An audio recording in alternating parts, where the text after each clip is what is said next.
Morning, everyone. So far in this energy option, we've looked at a few different useful energy sources.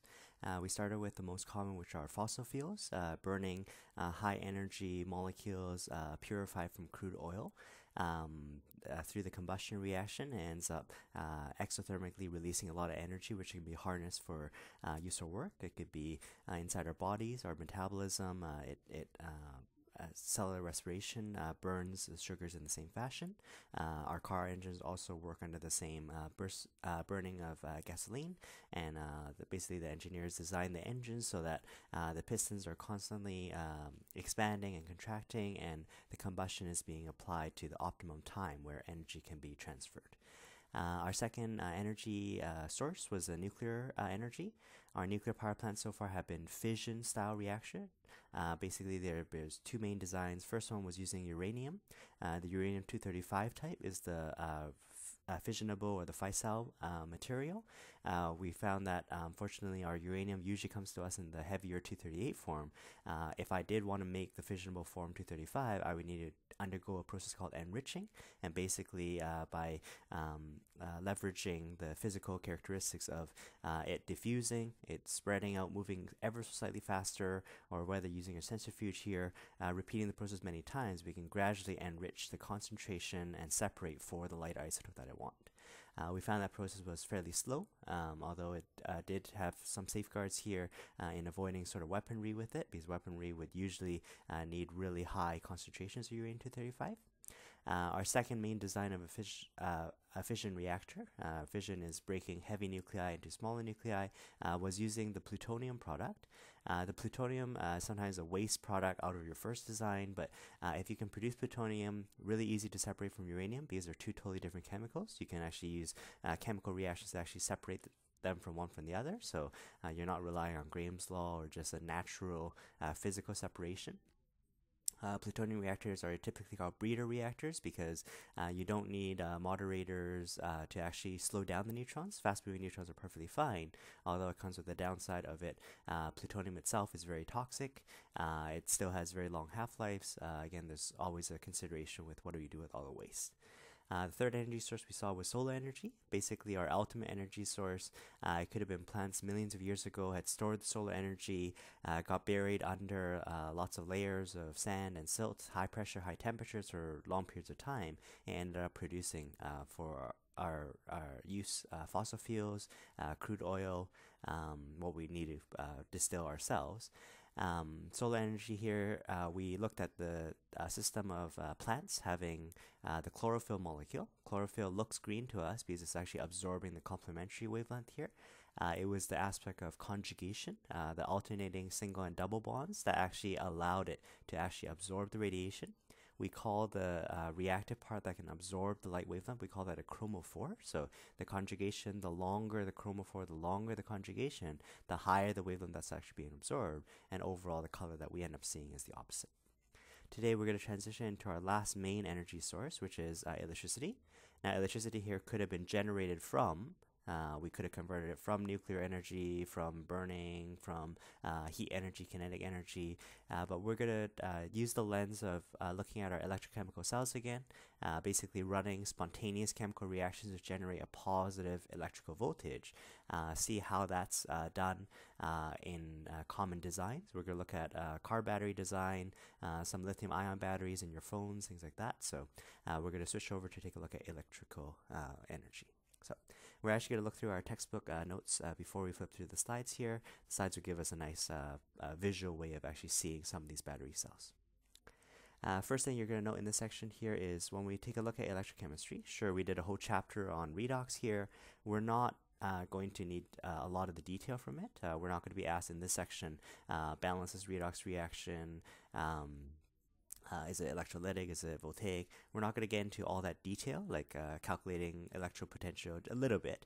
What we're doing here is we're going to be reminded of the main terms in the redox chapter, and then we're just going to do a broad stroke here. How is the anode and the cathode here designed in a car battery or in a lithium ion battery or a hydrogen fuel cell? And we're using more like a generic approach to it to actually see these actually in the real world. So with that in mind, let's have a look here. So electrochemistry here, we're going to specifically be looking at a voltaic cell. Remember, traditionally you call this an electrochemical cell, but electrochemical cell was actually promoted to the umbrella term. Voltaic cell is the one that we want. It's also called the Daniell cell. And basically what it's doing here is, for the electrochemical cells that we've been talking about so far, they've been called primary cells. And basically what's happening is we're running a spontaneous redox reaction. We're using a chemical reaction that just naturally occurs based on the enthalpy and entropy of the argument, and we convert the chemical energy into electrical energy. Right? So we want it to be spontaneous. We want the battery, the second that you put it into your device, we want it to be spontaneously working. So let's just recap here. What are the main components of a voltaic cell? So it's just nice background for you here. Because the reactions are spontaneous, and for me to tap the electrical energy, I need at least 2 beakers. Or if it's 1 beaker, I need some sort of membrane between to separate them. We have 2 particular electrode plates. Electrodes are just conducting plates here. If you happen to know which they are, we try to put the anode on the left side.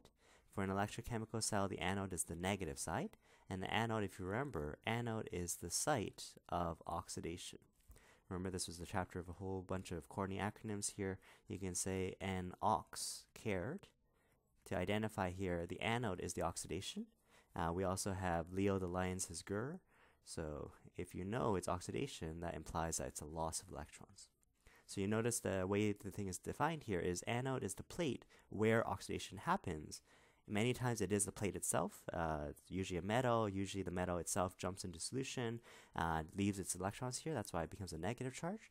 But it could potentially be the electrolytes, the ions in solution.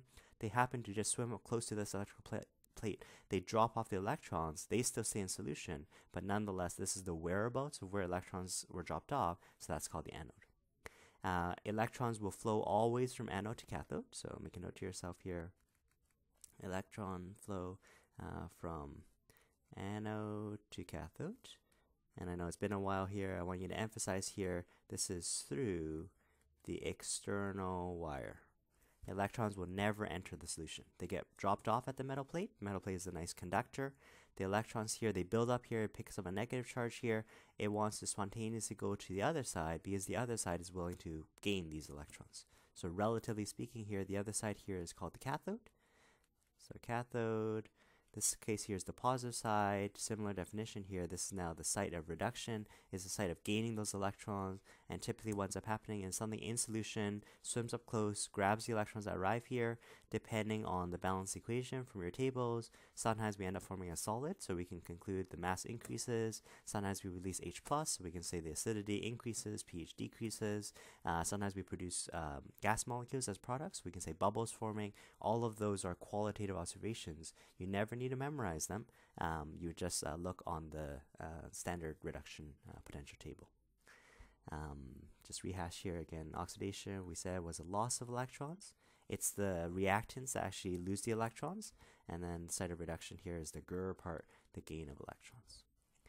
Now, if we saw when we actually built this electrochemical cell, this cell here wouldn't actually be running because we're at risk of one side becoming overly positive. The other side is quickly losing positive charges here. This side will steadily become more and more negative or closer to 0. What we need is we need a salt bridge. A salt bridge here, we choose to make it some electrolyte solution. The chemicals are so low reactivity that they wouldn't interfere with the voltaic cell that I'm interested in. But at least a salt bridge, usually KNO3 or usually Ki. And basically what ends up happening here is we have the cations, K+. The cations end up flowing towards the cathode side because I would be losing a lot of positive charges. If the K's swim down there, it prevents this side from becoming overly negative or dropping to 0. The nitrates, right? Nitrates we know are always soluble, so KNO3 will be completely dissociated. Nitrates are anions here. As I do pick up extra positive charges, my anions end up preferring going to the anode side. This was the same case when we did electrolytic cells as well. So just make sure you're familiar with that language there. So some of these terms here will come back, but again, we're not looking at the sort of all these microscopic details. We're trying to do more of a broad stroke here. Here's how the chemicals are actually reacting behind the scenes, but let's see overall with a few macroscopic designs. So again, we call these cells here primary cells here. The reason why they're called primary mainly is because we rely on a spontaneous chemical reaction. As we run out of chemical reactants, there's no more reaction available. It's limited. It stopped the reaction, and therefore no more electricity. So in these cases here, primary electrochemical cells, like we mentioned, cannot be recharged, so therefore a disposal or an environmental issue comes up. What do we do with all these dead batteries? Batteries is just a name for a combination of many different voltaic cells. Typically a battery, if you hook things up in series, the voltages eventually just add one to the other. So a battery is just a succession of electrochemical cells. Usually we just do one short line and long line for an electrochemical cell. For a battery, usually we have multiple long lines and short lines. The long line is always the positive side. The short line is always the negative side, and you actually see it's actually coupled many different electrochemical cells all ordered one to the other, and perhaps this is our AA battery. Right. We're going to contrast this primary cell design here with a secondary cell design. So secondary cells here, hypothetically we had the workings of a secondary cell. If I could somehow replenish these chemicals here, usually how the chemicals actually separate and actually disperse into solution, it's impossible to actually get it back. But if I could somehow reverse the reaction, it's going to be non-spontaneous. I'm going to have to use an external power source, plug it into the wall socket or something, and actually force the reaction to go the opposite way that I wanted to go. We can then recharge the battery, we can replenish the supply of starting chemicals, and then again, naturally, when the battery is recharged, I can then run that spontaneous reaction and generate electrical energy. Even for rechargeable batteries here, they're a little bit more expensive at first because they more unique design. However, because you're able to use it more times, it's not infinite. It's not perfect every time you do your recharge. It's not going to replenish the chemicals exactly the way they are, not just in terms of the amounts of chemical, but also how the chemicals have to break up, and can the solid end up jumping off into solution easy enough. Over time, there's going to be overall wear and tear, but just in general, broad stroke, we can say it's much longer than just the primary chemical cell we talked about. Let's introduce a few other key terms here as we look at some battery designs. One is the notion here of electromotive force. This is usually called EMF in physics. This one here is the total energy that your battery is supposed to give you. This is I would think of it here, this is the true voltage. That when you hook up the cell here, when the electrons are supposed to be flowing here, if you look at the maximum voltage your anode can give you, your cathode can give you here, that should be the electromotive force. That voltage here is talking about energy per charge. So voltage is defined as energy per Q, right? So it's how much energy each charge can carry as it travels through the circuit. And that ends up giving us other vocabulary here. The potential difference, careful, this is different from electric potential. Potential is actually the difference here, different from potential energy. So either the potential or potential difference. This one here is, again, the energy given to the charge. This one here can very commonly be called just the voltage, and we're just going to call it V. Voltage is the energy per charge. The current is defined as the flow of electrons. So current is equal to charge over time. You use these formulas a lot in physics. In chemistry, we're just going to do a really broad stroke. Just make sure you understand these terms here. Current is how quickly the charges can move. So if it has lower resistance, that's our next term here. Circuits always have some measure of resistance, some measure of it's hard to actually travel through the circuit, travel through the pathway. The higher the resistance, the smaller the current is going to be. So those two are inverses of each other. And we see from Ohm's law here, usually from Ohm's law we say V is equal to IR.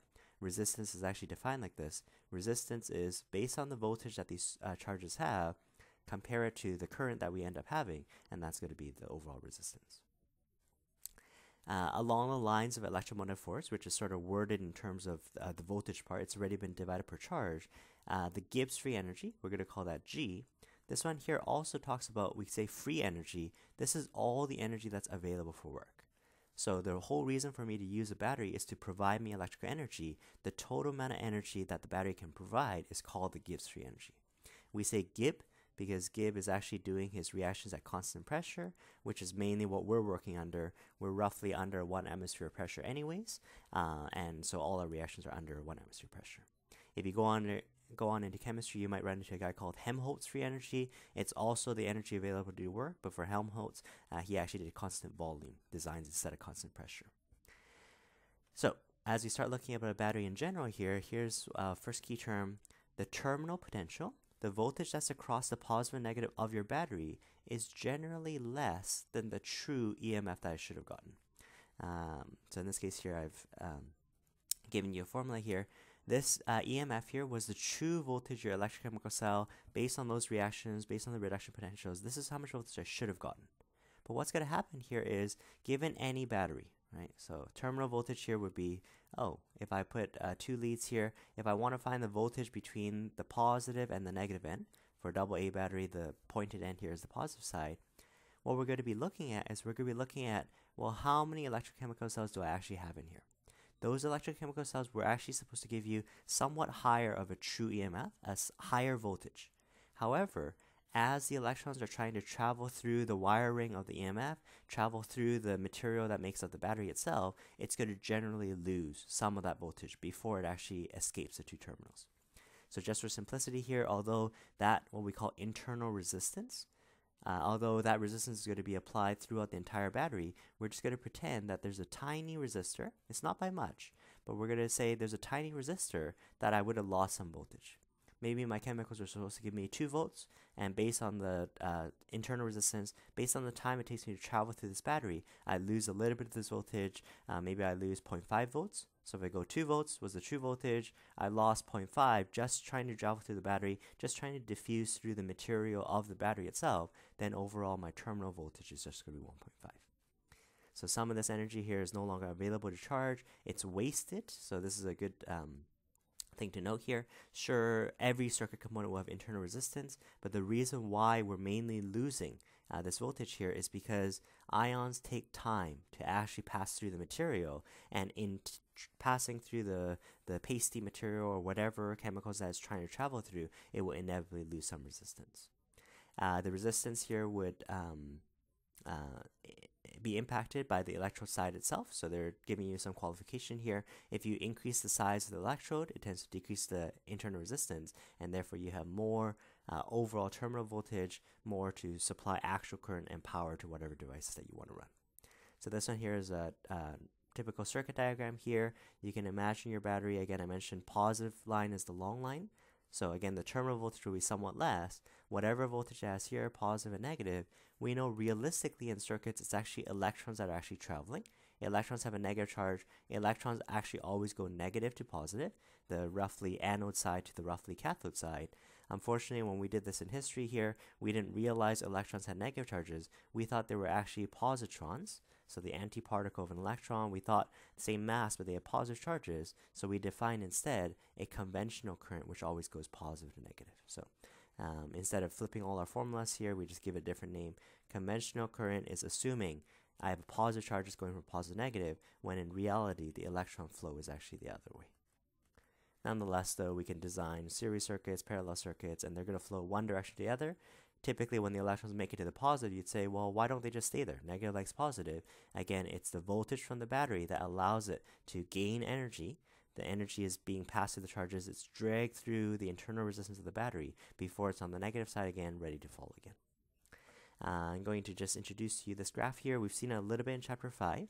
Again, for starters here, what's weird is when we define charged particles, like positive and negative, we know that in terms of like force of attraction, we did kq over r squared. Pretty much what we're saying here is if there is any r, no matter how big it is, right? If I slowly pull these charges apart, I know the force is going to drop, but as long as the charges somehow see each other, there will inevitably be some r, there will inevitably be some force, and as well some potential energy. When is it that these charges don't see each other anymore? Hypothetically, it is when these radii here are actually at infinity. When the charges here are actually so far away that they don't see each other, this r term with the square becomes infinity, way too big, then the force becomes 0. At that point there, we define potential energy as 0. So this is just convenience here. Potential energy 0 defined for charges at infinity. If I set that to be the 0 point, it turns out as long as charges do have some net or some finite radius between them, we're going to find that the energies, the numbers themselves are also negative. So for example, in this graph here, maybe my reactants have negative 10 kilojoules. It's negative because it's in relation to it being 0 when it's at infinity. But negative 10 here, compared to products here, maybe this one here we're talking negative 50, we can still say, well, the reactants have 40 more than the products, so that's still a net 40 free energy available for you to use. This is free energy, so it's your enthalpy minus off whatever energy is locked away based on entropy, based on my number of ways of arranging microstates. We did a little bit of that in Chapter 5. And basically, we saw delta G was a good way of tracking how does the free energy change based on the battery. So in this case here, we're going to start off with a fresh battery. A fresh battery here should be spontaneous. So the delta G here, for a spontaneous reaction, the delta G here should be negative, right, which it is. So if you go final minus initial, small number minus big number, negative 50 minus a negative 10, this one here is a negative number. It drops, right? We go down by 40. There is a relationship that we're going to focus more on in the next lesson. There's a relationship between this delta G, how much the free energy is, comparing just the chemicals start and just the chemicals at the end in relation to the K constant, the equilibrium constant we saw in Chapter 7, and based on the larger this drop in free energy here, the more pushed over this curve actually is. We're going to see this curve in a little more detail in tomorrow's lesson. Basically, there's an equilibrium position. Everything will spontaneously drop to this equilibrium position. It's just that because the delta G is very negative, we usually throw around a number of negative 30, anything less than negative 30, pretty much this equilibrium, this mixture, which is always going to have the highest entropy. That's the way the second law, I want to approach the state the most. This mixture here will be very, very close to the product, meaning the K value is very high. Again, we're going to do more on this in tomorrow's lesson. What's going to happen here is this is just so far my fresh battery. My fresh battery spontaneously takes the reactants. Steadily over time, my reactant amount drops. So what's going to happen here is my reactant concentration drops. I don't have as many reactants anymore. The amount of free energy of the remaining reactants becomes less and less. As I then pick up products here, even though the product started off at a relatively bigger negative, so lower number, in this case here, as I gain more and more products, just due to the sheer number of products, I'm going to end up getting this free energy go upwards. And in that sense there, what we're going to end up having is then therefore our delta G is going to be 0. When delta G hits 0, this is the worst case for a battery, when delta G hits 0, I don't really have any more tendency to go forwards. I'm not really spontaneous anymore. If you actually look at the curve, it will be sort of not exactly 50-50, but somewhere sort of midway, the reaction will sort of stop. And because I needed those reactions to actually allow the electrons to actually move, the battery would then be dead. So battery is actually, so the equilibrium mixture, when its delta G is 0, we actually have a dead battery. So a couple strange things with this curve here is, although we mainly look at delta G, the change in free energy, this is just plotting for you the straight free energy against the reaction. We're going to see, again, more detail with some of the math in tomorrow's lesson. But what we want to figure out here is when the battery was fresh, how far did I want to go to equilibrium? How long can I do that for? But steadily over time, as I lose reactants and gain products, how long do I have until I actually run out of the chemicals that I need? We're going to skip over this next part here. We're going to do that in tomorrow's lesson. I'll introduce some of the math of it. Today, as I mentioned, what I want to do with you is I want to mainly just look at a few broad strokes, a few sort of common designs. Where do we see batteries in everyday life, and sort of what are some of the reactions involved? I have seen them, some cases they do ask you, well, what is the reaction in some of these battery types? Normally what they do is they give you the reaction and they just ask you for a little more detail. So let's just have a look here.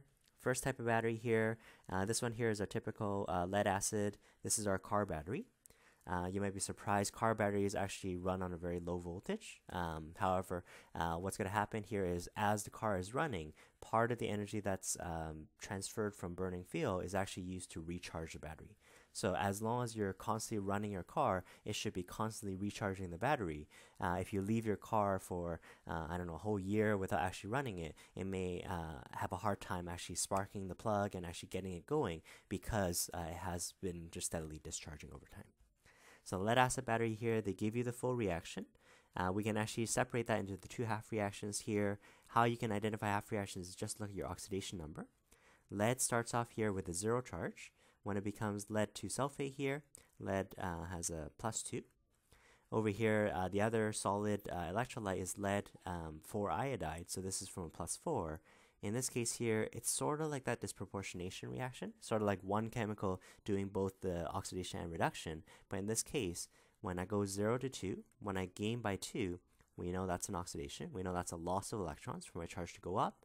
The PbO2 instead goes from 4 to 2 here, that drops by 2. We know that there is a reduction reaction, and what they've done for you is they've highlighted for you, well, yep, the oxidation reaction is because the lead got oxidized, lost electrons, so on the right hand side, the other ones pick them up. I would need to do Lewis score multiple, but in this case it's 2 and 2. The PbO2 also picks it up, regains those electrons, and in both cases we end up happening to form PbSO4. That reaction here is referred to as the discharge.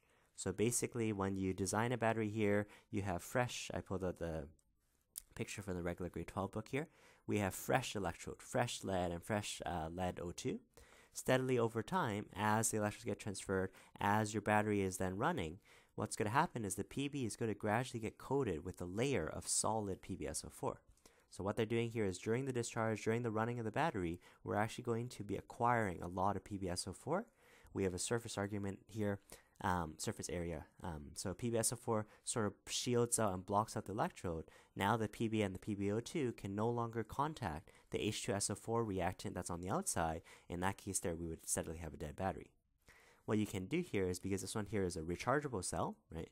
Sure, over time we do need to replace the car battery, but we don't want to replace it all that regularly. So as a secondary cell here, we can actually, because the PbSO4 is also in the solid state, I can actually, again, from the energy from the fuel that I get, use some of that energy instead of running the axles and the wheels to actually get your car going. Some of it is used to actually reconvert the PbSO4 back into the Pb and the PbO2. So because the PbSO4 is not dispersed, it's insoluble, we can essentially run the reaction backwards. Let's force PbSO4 back into the PbO2. Let's force this one here back into the Pb. And therefore, when I have fresh Pb and PbO2, now it's a fresh battery. Now it's ready to, again, discharge and provide the electrical energy that we need. So discharge is when the battery is working, and then the recharge is the us putting in energy, in this case here is burning a fuel source, to try to replenish the battery, to try to reuse the battery. They're going to say during a series of charge and discharge cycle, it's not perfect. So, for example, the PbSO4 here, we want the PbSO4 to completely transfer back over. I don't want to see the PbSO4 anymore. But in this case here, they're saying sometimes the PbSO4, although it is insoluble, although it is not dispersed, sometimes it just flakes off. So over many, many cycles of this discharging here, we might end up just gradual wear and tear of the battery. Second type of battery here we have is a nickel-cadmium battery. So it happens to run on a strong base catalyst here, or strong base electrolyte. You can imagine our voltaic cell so far, if we really use an aqueous electrolyte, we want to make sure that the orientation stays upright. Because when I knock this battery over, even I tilt it a little bit here, the electrolyte here would then sort of follow along with the shape. They definitely will engineer this here. Typically, if you picture like a AA battery, sure, we will still have anode and cathode, but what they do is they end up making, maybe there's a rod in the middle that is one of the electrodes, but they make the other electrolyte. Electrolytes are just, they're charged particles that are able to move around, can balance the charges for us here. They make that out of a moist paste so that regardless of your orientation, whether the battery is sideways or whether the battery is stood upright like this, it would still have enough contact with the electrode that we need. So again, nickel-cadmium battery here.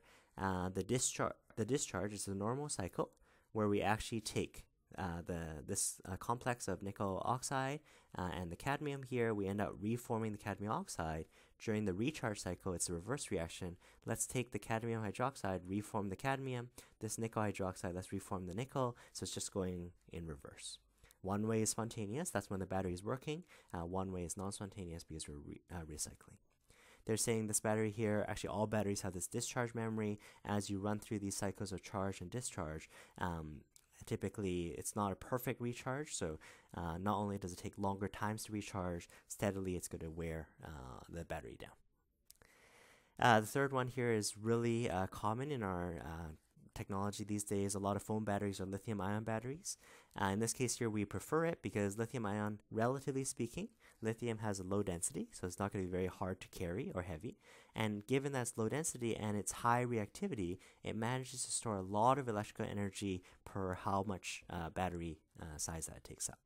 So again, what they've given you here is a sample picture of this battery here. The lithium ion battery is just this one here on the left-hand side. So during the discharge cycle here, we have lithium, right? It's called the lithium ion battery. Lithium actually undergoes the oxidation. Lithium as the electrode, lithium drops off its electrons here, becomes Li+, Again, we make the electrolyte out of some pasty material, so it's not exactly aqueous. And basically what ends up happening is the lithium that travel through this electrolyte here, they end up running into manganese complex here. That's going to be the cathode, regaining the electrons, reforming this LiMNO2 solid, and the electrons would have a chance to flow through the wiring. Remember, we tap the electrical energy as the electrons flow. All of this current here will be in one direction, so we call that DC circuit or direct current. So that there's a lithium ion battery here, stores a lot of electrical energy per charge. The last couple battery cells that we're going to look at here is a hydrogen fuel cell. So the hydrogen fuel cell here is actually this picture here on the bottom. Hydrogen fuel cell, the reason why it's of much interest is you look at the reaction itself, we're continuously, certainly that's going to be sort of limitation. I'm not just going to have one single store, here's the total hydrogen, total oxygen that you need. I need to constantly be supplying fresh hydrogen, fresh oxygen. But the nice thing here is, even though I need to continuously supply it, notice that the overall product, it is a burning reaction, but because there's no carbon source, we end up just getting the water product. It is very exothermic, so we can taper electrical energy off of this. Not all of it's available for work. We need to be thinking about delta G here is equal to delta H minus T delta S. So some of the energy is still locked away based on the states of matter, based on the entropy, but definitely the bigger that this one here is negative, usually that's going to leave me some room to actually use for free energy. So we have porous carbon and nickel as a transition metal electrolyte. This can work in both alkaline as well as acidic solutions. You notice that the net reaction in both cases is the same. However, when they break up the half reactions, you see in the alkaline reaction we expect to see hydroxide. In the acidic one we expect to see H+. Again, it's of much interest because it is very, very environmental. Right, so it just produces, well, there's a lot of water in the product anyways. If I can somehow harness this energy in a feasible way, we can design hydrogen fuel cell rockets, hydrogen fuel cell cars in the future. But again, one limitation, like I mentioned, is you need to find a safe way of storing hydrogen and continuously supplying hydrogen oxygen with the right ratio, continuously supplied to generate the voltage. Thermodynamic efficiency is one way for us to start thinking about, well, how much free energy do I get after you work out how much is locked away. We're going to, again, practice the math of this in tomorrow's lesson, but here's an equation we're going to use. The actual efficiency, we're going to use eta for it. Eta is a comparison between how much free energy is left based on how much enthalpy transfer there actually was before you subtract off the entropy term. I'm not exactly sure why in this formula here there's minus and minus. I suppose because we define 0 to be things at infinity, both a change in free energy spontaneous is negative, exothermic reactions are negative. I suppose negative and negative becomes positive, but once you do the fraction anyways, it ends up being positive. So they've done, again, we're going to do the math in tomorrow's lesson, but they've done for the different states of matter in forming liquid water or gaseous water, they had these values here, most of these values here on table number 12, so heats of formation.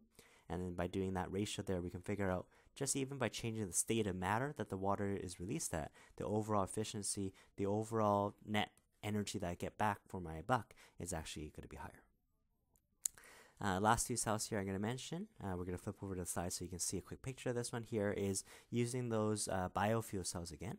So in this case here, we're actually going to use methanol as our fuel cell source. So instead of a hydrogen fuel cell, which uses hydrogen, we're actually going to use methanol. Methanol by itself, we can basically run it through a burning reaction. It's also broken up into two half reactions. Although methanol here, methanol by itself is a stable liquid, so it's easy to transfer, it's easy to store. Unfortunately here, when you try to do this efficiency argument here, it has a relatively low efficiency. Compare that then to another fuel cell here, which actually uses actual microbes. Microbes are little bacteria cells here. We actually use the bacteria for our anode side, and basically it converts. Usually this is ideal if we take what would have been otherwise waste organic biomass, so things that contain carbons, hydrogens, things like that. It does the conversion here anaerobically. Anaerobic means without oxygen. And it does that into CO2, H+, and electrons. We're going to find that although that part there is an anaerobic process, you're going to find the other side is actually aerobic because oxygen is the other ingredient. It definitely is going to be in an oxygen-rich environment. So one side we're going to see on the diagram, it's going to be anaerobic, no oxygen. The other side definitely has oxygen. And they just compare it with what type of bacteria. Geobacter is just a name of one of these bacteria. So as you look through that section here, you realize there's a lot of equations. Again, normally the questions I've seen is they at least give you, oh, here's the reaction for discharge or here's the reaction for recharge. All you need to do is identify oxidation numbers, identify which guys got oxidized or reduced, and identify in this next section here, just sort of comparing what makes one of these batteries better or worse. There's no perfect battery, there's no one size fits all, but we want to be able to list some pros and cons of each. So for example, the lead acid battery, this is a car battery. It's able to provide large energy amounts. However, we're using lead and sulfur, which can cause pollution. When you switch over to a nickel cadmium battery, it's said to have longer life. That's experimental, but the cadmium itself, at the very least, is a heavy metal toxin, so that can be dangerous to work with. We talked about lithium here being advantageous. It's low density. It could be expensive, so even the economical argument comes back into it. Limited lifespan, relatively speaking. A fuel cell, ideal. Oh, it produces no pollution. But think about here, especially a hydrogen fuel cell. Hydrogen is flammable and explosive. It's going to be very expensive to actually store it and actually transport it, somehow design it with a continuous supply. So I'm just going to flip over to a few slides here just so that you can see some pictures of this. Okay, so we'll just take a few quick pictures of some of the rechargeable batteries that we just looked at here. In this case here is just rehashing for you. This is a half cell. So we have an electrode, which is a conductive plate here. In this case here, they're showing electrons arriving here. So that tells me this one here is a cathode. The cathode here, the copper ions in solution swim up close. They gain the electrons on here. If you look at the reactions here, the copper actually solidifies on the surface, and we can actually say that the mass increases on this half cell. Remember, if you just have one half cell here, it can't run an actual battery. If I'm not told what the other side is, it's been relative to the standard hydrogen electrode. Make sure you know some of the details there. It's a platinum electrode, hydrogen, and H+, all at 1 molar, everything at 298 Kelvin. Everything is relative to that standard hydrogen electrode called the She. That's given at 0 voltage. In this case here, depending on my reduction potential, I'm either better or worse than hydrogen. We look over battery has this design here. The ideal battery here was supposed to give you, they're calling it V0, we can call it an E here. The total EMF was based on these chemical reactions, what is the actual reduction potential that we're seeing? However, because it's taking some finite time for the chemicals to actually travel through the battery material itself, we're just going to condense them all into one internal resistor. And basically by traveling through this wiring here, the overall terminal voltage, the voltage I get outside of the battery when I actually run my devices, is typically going to be a little bit less than the true EMF, the true voltage that we got from earlier. In this case here, we're going to have just our typical electrochemical cell here. Just a reminder here, electrons always flow through your external circuit, so electrons will never enter the salt bridge. Be careful of that. We enter the salt bridge here. Usually it's some potassium compound here. Cations end up going to the cathode side, anions end up going to the anode side, just to maintain electrical neutrality. Without that there, the reactions won't occur. So we have the two half cells labeled there. We're going to come back to this math here. Essentially, we've been doing all voltages so far at standard state, 1 molar, 298 Kelvin, 1 bar of pressure. There's going to be a small correction term as the battery ends up steadying out, as it ends up reacting away. The leftover voltage may be less than the true voltage I should have gotten at standard state. Here's the typical picture of the car battery. So this one here is the lead acid cell. Basically, we have our lead plate and our lead PbO2 plate. We have the half reactions written for us here. The other ingredient here is the sulfuric acid, so that's called the electrolyte. Again, we would probably design it so it really isn't fully aqueous, so that way I can tip this battery back and forth. During the discharge, the electrons flow in one direction here. It's spontaneous. We can taper that energy off. I can also recharge the battery. Once it ends up forming this PbSO4, we saw from the diagram, the PbSO4 ends up coating the surface, ends up separating my electrode from the electrolyte solution by using some of the energy from the fuel that I'm burning. If I reform some of the PbSO4, reform into the PbO2 and the Pb, I now have fresh electrode surface to actually react again. This one here is typically how it looks. Basically, you have many, many compartments of this, and then overall, we're going to have an overall positive and negative terminal. And there we go. So we have the half reactions. Make sure you can use oxidation number to figure out has it been oxidized or reduced. Looking at a nickel cadmium battery, so typical like AA, AAA battery design. So we have the half reactions. Careful when you're given a half reaction, whether this is the discharge cycle or the recharge. In this case here, I believe it is the discharge cycle. So that's the overall reaction. They've broken up the half reactions for you. We had this picture here for the lithium ion electrode as well. So lithium gets oxidized on this side here. Those lithium ions travel through this polymer electrolyte, maybe a pasty material, maybe very porous, so then it can travel very easily through it. But nonetheless, the electrons end up flowing through the wire. Here's a hydrogen fuel cell. Again, this is one of the limitations. You need to continuously supply hydrogen, continuously supply oxygen. Let alone hydrogen itself is explosive and flammable. We don't want to be worrisome of that. But if I could somehow design it properly, it could be either in a basic electrolyte solution, or the next slide will show you the acidic, and the outcome here is just overall water. You may have some excess oxygen, pump that off, but again, we're able to taper electrons flowing in one direction, direct current through the external circuit.